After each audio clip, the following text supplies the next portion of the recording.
Quartz ക്ലോക്കുകൾ, നമ്മുടെ എല്ലാവരുടെയും വീടുകളിലുള്ള ക്ലോക്കുകൾ, അതിൻ്റെ പുറത്തുള്ള മെക്കാനിസം എന്താണ്? അതാണ് ഇന്നത്തെ വീഡിയോ. ഹലോ നമസ്തേ, ഞാൻ Sumanlal. Welcome to my channel.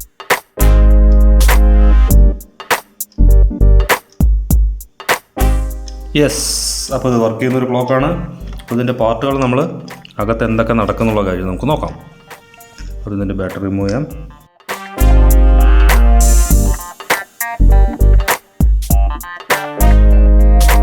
നമ്മൾ പല ക്ലോക്കുകൾ നമുക്ക് കണ്ടിട്ടുണ്ടാകും. നമുക്ക് ഇത് റൺ ചെയ്യേണ്ടത് പുറകെ നമുക്ക് ഇതിൻ്റെ ചെറിയൊരു മെക്കാനിസം നമുക്ക് ഇവിടെ കാണാൻ സാധിക്കും.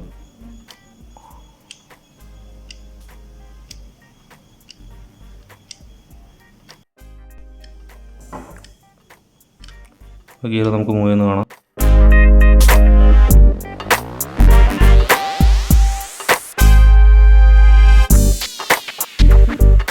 ഓക്കെ, ഇത് നമുക്ക് റിമൂവ് ചെയ്യാം.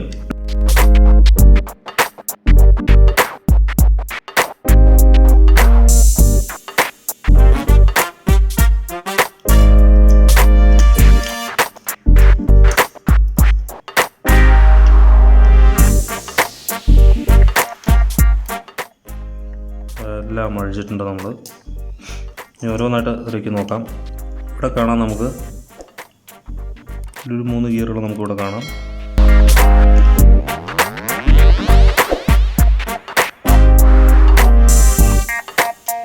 ഇവിടെ കാണുന്നൊരു സ്റ്റെപ്പർ മോട്ടർ മെക്കാനിസമാണ് നമുക്കിവിടെ കാണുന്നത്. ഇവിടെ ചെറിയൊരു ഗിയർ കാണാം.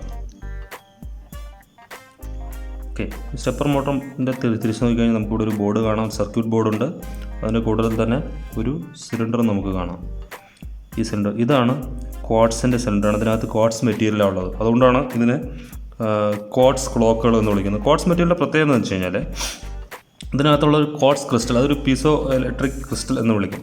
അതിൻ്റെ പ്രത്യേകത എന്ന് കഴിഞ്ഞാൽ ആ ക്രിസ്റ്റലിൽ നമ്മൾ ഏതെങ്കിലും തരത്തിലൊരു പ്രഷർ കൊടുത്തു കഴിഞ്ഞാൽ, അതിൻ്റെ എന്തെങ്കിലും ഏതെങ്കിലും തരത്തിലുള്ള പ്രഷർ നമ്മൾ കൊടുത്തു കഴിഞ്ഞാൽ അതിന് താരതമ്യമായിട്ടുള്ള ഒരു വോൾട്ടേജ് അല്ലെങ്കിൽ ഒരു എനർജി ഔട്ട്പുട്ട്, നമുക്ക് ഇലക്ട്രിക്കൽ എനർജി ഔട്ട്പുട്ട് നമുക്ക് അതിൽ നിന്ന് കിട്ടും. അപ്പോൾ സിമിലർലി അതിൻ്റെ റിവേഴ്സ് നമ്മൾ കൊടുക്കുകയാണ്. ഇതിലേക്ക് നമ്മൾക്ക് ഒരു വോൾട്ടേജ് നമ്മൾ കൊടുക്കുകയാണെന്നുണ്ടെങ്കിൽ ഇതൊരു പെർട്ടിക്കുലർ ഫ്രീക്വൻസിയിൽ വൈബ്രേറ്റ് ചെയ്യും, അല്ലെങ്കിൽ ഓക്സിലേറ്റ് ചെയ്യുക എന്ന് പറയാം നമുക്ക്. ആ ഫ്രീക്വൻസിയിൽ ഓക്സിലേറ്റ് ചെയ്യണമെന്ന് പറയുന്നത് ഫിക്സ്ഡ് ആണ്, എല്ലായ്പ്പോഴും ഫിക്സ്ഡ് ആണ്. ആ വൈബ്രേറ്റ് ചെയ്യുന്ന ആ ഒരു വൈബ്രേഷനെയാണ് നമ്മൾ ഇലക്ട്രിക്കൽ പൾസായിട്ട് കൺവേർട്ട് ചെയ്യണം. ഇലക്ട്രിക്കൽ പൾസായിട്ട് അതിനെ കൺവേർട്ട് ചെയ്യാൻ ഹെൽപ്പ് ചെയ്യുന്നതാണ് ഈ സർക്യൂട്ട് ബോർഡ് എന്ന് പറയുന്നത്. ആ വൈബ്രേഷനെ, ഇവിടെ ഉണ്ടായിരുന്ന ഈ വൈബ്രേഷനെ ഉണ്ടാകുന്നതിന് നമ്മൾ ഇലക്ട്രിക്കൽ പൾസായിട്ട് ഈ ബോർഡ് കൺവേർട്ട് ചെയ്തിട്ട് ആ ഇലക്ട്രിക്കലിന് എനർജി ഇതിലോട്ട് കൊടുക്കുന്നു. ഇതൊരു സ്റ്റെപ്പർ മോട്ടറാണ്. ഇതൊരു സോളിനോയിഡൽ കൺസെപ്റ്റിലാണ് ഇവിടെ ഉള്ളത്. അപ്പോൾ ഇതിനകത്തോട്ട് നമ്മൾ ഇവിടെ കീപ്പ് ചെയ്ത് വെച്ചിരിക്കുന്നത് ഒരു മാഗ്നറ്റാണ്. കണ്ടോ, ഒരു മാഗ്നറ്റ് അടിയിലുള്ളൊരു ഗിയറാണ്. ഇതിനെ ഇവിടെ താഴെ വയ്ക്കുമ്പോൾ ഈ മാഗ്നറ്റ് റൊട്ടേറ്റ് ചെയ്യുന്നു. എങ്ങനെ റൊട്ടേറ്റ് ചെയ്യുന്നു?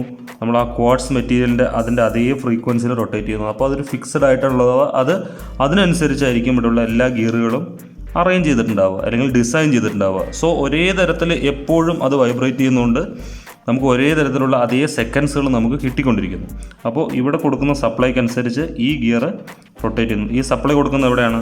ഇവിടെ കാണുന്ന ഇതിലൂടെയാണ് സപ്ലൈ പോവുക. ഓക്കെ, നമ്മൾ ബാറ്ററി കണക്ട് ചെയ്ത് കഴിഞ്ഞാൽ ഇതിലൂടെ സപ്ലൈ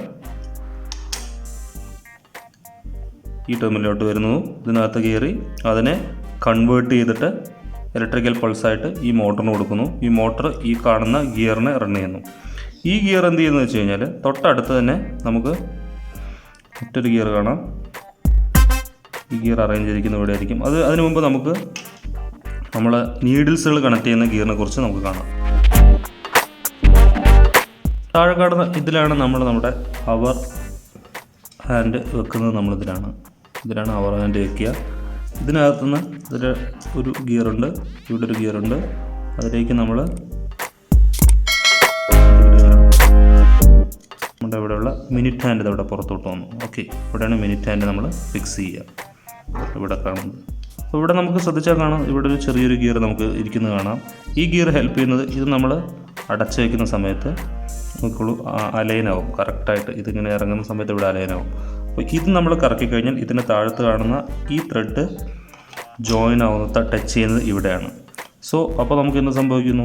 ഇവിടെ തിരിച്ചു കഴിഞ്ഞാൽ ഇതിൻ്റെ അടിയിലുള്ള ഈ ത്രെഡ് ജോയിൻ ആയിട്ട് ടച്ച് ചെയ്തിട്ട് എന്ത് സംഭവിക്കുന്നു? ഇവിടെ ടച്ച് ചെയ്തിട്ട് ഈ കാണുന്ന അവർ ഹാൻഡ് തിരിയുന്നു. ഈ അവർ ഹാൻഡ് തിരിഞ്ഞു കഴിഞ്ഞാലാണ്, തിരിയുമ്പോൾ ആണ് നമുക്ക് സമയം അഡ്ജസ്റ്റ് ചെയ്യാൻ നമുക്ക് സാധിക്കുന്നത്. ഓക്കെ, ആക്ച്വലി മിനിറ്റ് ഹാൻഡാണ് തിരിയുന്നത്. തിരിയുന്ന സമയത്ത് ഇവിടെ കാണുന്ന മിനിറ്റ് ഹാൻഡ് കറങ്ങുന്നു. ഇതിന് മേലെ പ്ലേറ്റ് വരുന്നു. വേണ്ട, ഇവിടെ നിന്ന് സപ്ലൈ കൊടുക്കുന്നത് ഇതിലേക്കാണ് വരുന്നത്.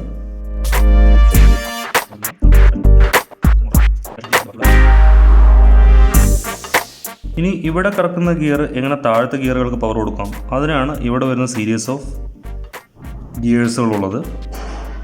നമുക്ക് ആദ്യം കാണാം ഈ ഒരു ഗിയർ.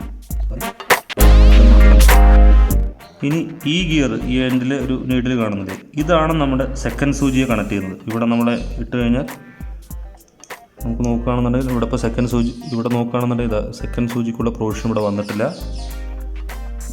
ഇത് നമ്മൾക്ക് ഫുള്ളായിട്ട് എൻ്റർ ചെയ്യുന്ന സമയത്ത് ഇതിനകത്ത് ഏറ്റവും ശ്രദ്ധിച്ച് നോക്കിക്കഴിഞ്ഞാൽ നമുക്ക് കാണാൻ സാധിക്കും. ക്യാമറയ്ക്കകത്ത് കാണുമെന്നറിയില്ല, ഇവിടെ ഇതിനകത്തൊരു നീഡിൽ ഇവിടെ വന്ന് നിൽക്കുന്നുണ്ട്. ഓക്കെ, അപ്പോൾ ആ സെക്കൻഡ് വർക്ക് ചെയ്യാൻ വേണ്ടി കൊടുത്തു. ആ സെക്കൻഡ് വർക്ക് ചെയ്യുന്നുണ്ട് തന്നെ ഇത് കണക്ട് ചെയ്തിട്ടുണ്ട്, ചെറുതിൽ നിന്നും വലിയ ഗിയറിലോട്ട് കണക്ട് ചെയ്തിട്ടുണ്ട്. അപ്പോൾ ഈ ചെറുത് കറക്കം, ഇത് ഓരോ വട്ടം കറങ്ങുമ്പോഴും ഒരുപാട് വട്ടം കറങ്ങുന്ന സമയത്തായിരിക്കും ഇത് ഹോൾ റൊട്ടേഷൻ വരിക. ഓക്കെ, അപ്പോൾ ഹോൾ റൊട്ടേഷൻ വരുമ്പോഴാണ് നമുക്ക് 1 മിനിറ്റ് വരുന്നത്. അപ്പോൾ ഇത് ഇങ്ങനെ കറങ്ങുന്നുണ്ട് ഇവിടെ, അത് സെക്കൻഡിനെ കറക്കുന്നുണ്ട്. ഇനി നമുക്ക് മണിക്കൂറിന് കറക്കി ഇവിടെ നിന്ന് താഴത്തോട്ട് ട്രാൻസ്മിഷൻ കൊടുക്കാൻ, ബാക്കിയുള്ള ഗിയറുകളെല്ലാം വർക്ക് ചെയ്യാനുള്ള താഴത്തോട്ട് ട്രാൻസ്മിഷൻ കൊടുക്കാൻ വേണ്ടിയിട്ടുള്ള ഗിയറാണ് ഈ ഗിയർ. അത് കയറുന്നത് ഇവിടെ ആയിരിക്കും. ഒരു സംശയം വരാം, എന്തുകൊണ്ടാണിത് ഒരേ ഡയറക്ഷനിലേക്ക് തന്നെ കറങ്ങാൻ ഉള്ളൊരു പോസിബിലിറ്റി എന്തുകൊണ്ടാണെന്ന്. അപ്പോൾ അതിൻ്റെ ഉത്തരം ഇവിടെ തന്നെയുണ്ട്. ഇവിടെ നമുക്ക് ഈ സർക്യൂട്ട് അറേഞ്ച് ചെയ്തിട്ടുള്ളതിൽ ഇതിനോട്ട് ഉള്ള സ്റ്റെപ്പർ മോട്ടറിൻ്റെ ആ ഒരു കറക്കം കിട്ടാൻ വേണ്ടിയിട്ട് ഇത് പ്രോപ്പറായിട്ട് അലൈൻ ചെയ്തിട്ടല്ല വെച്ചിരിക്കുന്നുണ്ട്. ഒരു എസെൻട്രിക്കാണ്, ഒരു സൈഡിലോട്ട് മാറിയാണ് നിൽക്കുന്നത്. അതുകൊണ്ട് തന്നെയാണ് ഒരു സൈഡിലോട്ട് മാത്രം കറക്കം ഉണ്ടാവുക. നമുക്കൊന്ന് ക്ലോസ് ചെയ്ത് നോക്കാം. കറങ്ങുന്നില്ലേ? അപ്പോൾ ഇത്രയേ ഉള്ളൂ ഒരു ക്ലോക്കിനകത്ത് നടക്കുന്നത്. അപ്പോൾ എന്തുകൊണ്ടാണ് ക്ലോക്കുകൾക്ക് ഇങ്ങനെ വില ഭയങ്കര വ്യത്യാസമുള്ള 100 മുതൽ നമുക്ക് 10,000, 20,000 രൂപയുടെ ക്ലോക്കുകളും അവൈലബിൾ ആണ് മാർക്കറ്റിൽ. എന്തുകൊണ്ടാണ് ഇത്രയും വില ഡിഫറൻസ് എന്ന് വെച്ച് കഴിഞ്ഞാൽ, ഇതിൽ യൂസ് ചെയ്തിരിക്കുന്ന ഗിയേഴ്സ്, ഇതിൽ യൂസ് ചെയ്തിട്ടുള്ള ക്വാർട്സ് മെറ്റീരിയൽ, അതുപോലെ തന്നെ ഇവിടെ യൂസ് ചെയ്തിട്ടുള്ള മോട്ടോർ, ഇതെല്ലാം ഏതൊക്കെ മെറ്റീരിയൽ യൂസ് ചെയ്യുന്നോ അതിനനുസരിച്ച് കാലക്രമേണ ചെറിയ ചെറിയ എററുകൾ വരാം. അപ്പോൾ വില കൂടിയിട്ടുള്ള ഇതെന്ന് വെച്ച് കഴിഞ്ഞാൽ അത്രയും നല്ല മെറ്റീരിയൽസുകളായിരിക്കും യൂസ് ചെയ്യുക. ഈ വൈൻഡിങ് ആയിക്കോട്ടെ, ഇതിനകത്തോ യൂസ് ചെയ്തിട്ടുള്ള ഗിയറിൻ്റെ മെറ്റീരിയൽസുകളായിക്കോട്ടെ, ക്ലൈമറ്റ് മാറുന്നതനുസരിച്ചുള്ള ഇതിന് എഫക്റ്റ് ചെയ്യാത്തുള്ള മെറ്റീരിയലായിരിക്കും. അപ്പോൾ ചില ക്ലോക്കുകൾ നമുക്ക് സമയം മാറുന്നത് നമുക്ക് കാണാം. ബാറ്ററി നല്ല ചാർജുള്ള ബാറ്ററി ആണെങ്കിൽ കൂടെ മാറുന്നത് കാണാം. അത് അത്രയും ക്വാളിറ്റി വ്യത്യാസം വരുന്നതാണ്. സോ ഇവിടെ എല്ലാം ഗിയർ മെഷിങ് ഉണ്ട്. എല്ലാ ഗിയറുകളെല്ലാം മെഷ് ചെയ്തിട്ടാണ് അടുത്ത ഗിയറുകൾ കറക്കുന്നത്. സോ എന്താണ്, അവിടെ ഒരു ഫ്രിക്ഷൻ ഉണ്ടാവാം. അത് ഓരോ മെറ്റീരിയലിൽ നിന്നും അത് മാറിക്കൊണ്ടിരിക്കാം. അപ്പോൾ ഹൈ ക്വാളിറ്റി ആയിട്ടുള്ള മെറ്റീരിയൽ യൂസ് ചെയ്യുന്ന സമയത്ത് ഒബ്വിയസ്ലി വില കൂടും. ഓക്കെ, അപ്പോൾ ഇതാണ് ഇന്നത്തെ വീഡിയോ. അപ്പോൾ ഇന്നത്തെ വീഡിയോ നിങ്ങൾക്ക് ഇഷ്ടപ്പെടുന്നു. ഇഷ്ടപ്പെട്ടാൽ തീർച്ചയായും ലൈക്ക് ചെയ്യുക. ഇതുപോലുള്ള കൂടുതൽ വീഡിയോകൾക്കായി ഈ ചാനൽ സബ്സ്ക്രൈബ് ചെയ്യുക.